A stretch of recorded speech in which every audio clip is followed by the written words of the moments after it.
Asian glory YouTube channel के online platform पे मैं एशियन सिंह एक बार फिर से आपका हार्दिक स्वागत एवं अभिनंदन करता हूं। सबसे पहले आज 5 सितंबर शिक्षक दिवस की हार्दिक शुभकामनाएं। आप सभी भावी शिक्षक बनने जा रहे हैं। अभी शिक्षण अधिगम का पहला पेपर आप देने जा रहे हैं। शिक्षण अधिगम का अगर पहला पेपर भी आप देने जा रहे हैं तो वहाँ पे आप शिक्षा के बारे में और शिक्षण के बारे में, अधिगम के बारे में आप कंटिन्यू पढ़ रहे हैं। तो शिक्षक दिवस पे छोटी सी चर्चा हम करेंगे कि शिक्षा होती क्या है। जब शिक्षा की बात होती है तो शिक्षा जो है, अगर हम शाब्दिक अर्थ पे उसके जाएं तो शाब्दिक अर्थ में शिक्ष धातु में आप प्रत्यय लगाने से शिक्षा बना हुआ है।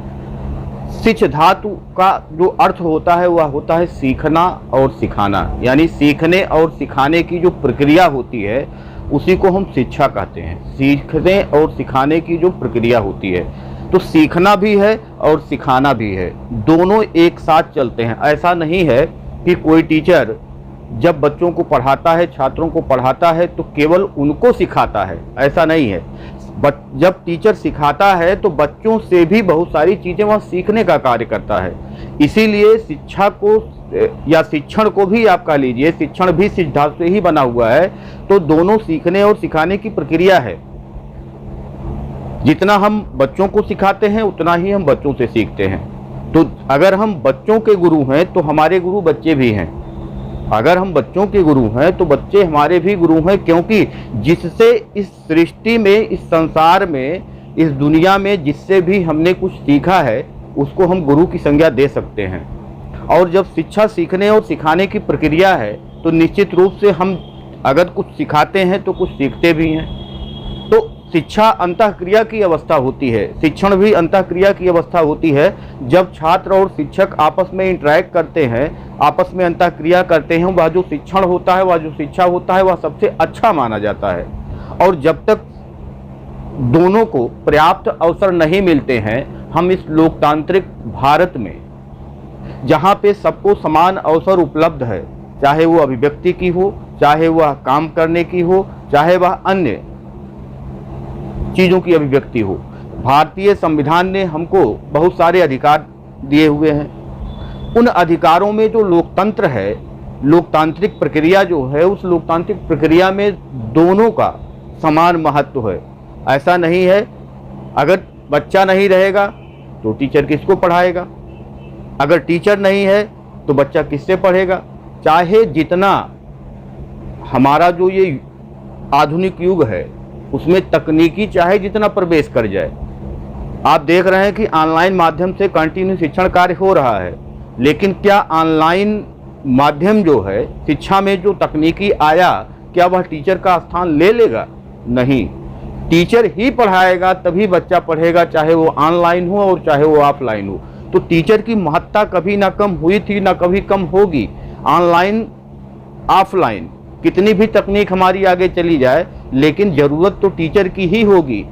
ऑनलाइन और ऑफलाइन में आप अंतर समझ सकते होंगे। जब क्लासरूम में आप होते हैं तो वहाँ आमने सामने की अंतःक्रिया होती है शिक्षक और छात्र में, और जब हम ऑनलाइन पढ़ते हैं तो ऑनलाइन में इस प्रकार की अंतःक्रिया नहीं हो पाती है। शुरू में अभी जब कोरोना काल आया तो जो बहुत अच्छे विद्यालय थे वही केवल ऑनलाइन मोड में कुछ अपने क्लास प्रोवाइड कर रहे थे, लेकिन जब कोरोना आया तो उस कोरोना काल में सबको ऑनलाइन की तरफ मुड़ना पड़ा। एकाएक ऐसा चेंज लाना कि ऑफलाइन से डायरेक्ट छोटे छोटे जो विद्यालय हैं, छोटे छोटे जो स्कूल हैं, वो ऑफलाइन से ऑनलाइन मोड में एकाएक चले जाएं, ये बहुत ऐसा समझ लीजिए ऑपरेशन था, ऐसा कार्य था कि जो संभव दिख नहीं रहा था। लेकिन चाहे छोटा विद्यालय हो, चाहे बड़ा विद्यालय हो, व्हाट्सएप के माध्यम से, सोशल मीडिया के माध्यम से, यूट्यूब के माध्यम से, या जो टीचमेंट कई ऐप इस टाइप के हैं उसके माध्यम से लोगों ने ऑनलाइन जुड़ाव अपना दर्ज कराया, और धीरे धीरे उस लाइन को पकड़ करके आज लगभग हर स्कूल में, हर कॉलेज में ऑनलाइन व्यवस्था में कुछ चीज़ें प्रोवाइड की जा रही हैं। तो लेकिन ऑनलाइन व्यवस्था अगर प्रोवाइड की जा रही है तो क्या बिना शिक्षक के ही ऑनलाइन व्यवस्था प्रोवाइड हो जाएगी? ये हो सकता है कि शिक्षा में तकनीकी आने से एक शिक्षक जहां 100 छात्रों को पढ़ाता था, वहां वह बहुत 500, 1000, 2000, 5000 छात्रों को पढ़ाना शुरू कर देगा, 1 लाख छात्रों को एक साथ पढ़ाना शुरू कर देगा, क्योंकि ऑनलाइन मोड में उसकी कोई सीमा नहीं है आपसे कितने लोग जुड़ सकते हैं। जबकि ऑफलाइन में वो सीमा है कि आपके यहाँ जो 100 एडमिशन है, आपके यहाँ जो 50 एडमिशन है, आप केवल उतने लोगों को ही पढ़ा सकते हैं। लेकिन ऑनलाइन में इसकी कोई सीमा नहीं है। लेकिन एक शिक्षक की महत्ता कम होगी, चाहे जितना तकनीकी आगे चली जाए, एक शिक्षक की महत्ता कभी कम नहीं हो सकती है। तो आप भी आने वाले समय में टीचर बनेंगे। अगर हम बीएड सेकेंड ईयर की बात करें तो बीएड सेकेंड ईयर वाले तो अपना फाइनल एग्जाम देने जा रहे हैं, हाथ में जैसे मार्कशीट आया आप गुरुजी हो गए। और आप गुरुजी अगर हो गए तो आपको शिक्षक की महत्ता के विषय में आपको जानकारी होनी चाहिए, क्योंकि आपको भी जैसे आप अभी तक अपने टीचर को सम्मान देते आए हैं, आप भी उसी सम्मान को पाने के लिए प्रयास करेंगे। जो एक शिक्षण का जो पेशा है, शिक्षण का जो वृत्ति है, उस पेशा में आप देखेंगे तो हर कोई पेशा होगा, चाहे वो वकील हो, चाहे वो डॉक्टर हो, चाहे वो अन्य कोई काम हो, तो सबके लिए एक आचार संहिता होती है। उस आचार संहिता में रह करके ही उस व्यवसाय को आप सफल कर सकते हैं। तो जब टीचर आप बनते हैं तो टीचर में भी कुछ आचार संहिताएं होती हैं, उन आचार संहिताओं का पालन करना होता है। और उसमें जो सबसे महत्वपूर्ण है कि आप अपने गुरु, अपने शिक्षक का हमेशा सम्मान करिए। बिना सम्मान के आपको सम्मान मिलने वाला नहीं है। जब आप अपने से छोटे को सम्मान देते हैं तब वो आपको सम्मान देता है। तो आपको जो सिखाया है, आपको जो पढ़ाया है, जो हमारे गुरु हैं, जो आपके गुरु हैं, सबके गुरु हैं, बिना गुरु के हम यहाँ तक पहुँचे नहीं हैं, तो उनका सम्मान करना हम सबका काम है।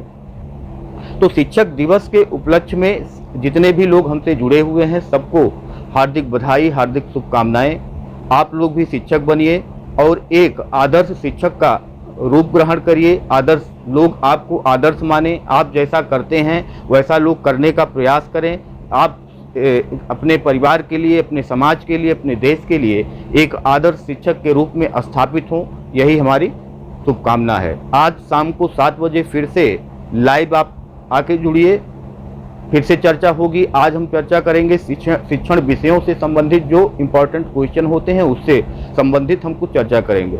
अभी एक क्लास हमको पढ़ाना था कि किस टाइप से आप लिखेंगे एग्जाम में जा कर के, वो अभी हम उस क्लास को बना नहीं पाए हैं। लेकिन ये है कि अब आज या कल सुबह तक में हम उसको एक बार आपके सामने ज़रूर प्रस्तुत करेंगे, क्योंकि वो बहुत ज़रूरी है कि आपके सामने जब क्वेश्चन होता है तो क्वेश्चन को आप फ्रेमिंग किस प्रकार से करेंगे, किस प्रकार से लिखेंगे।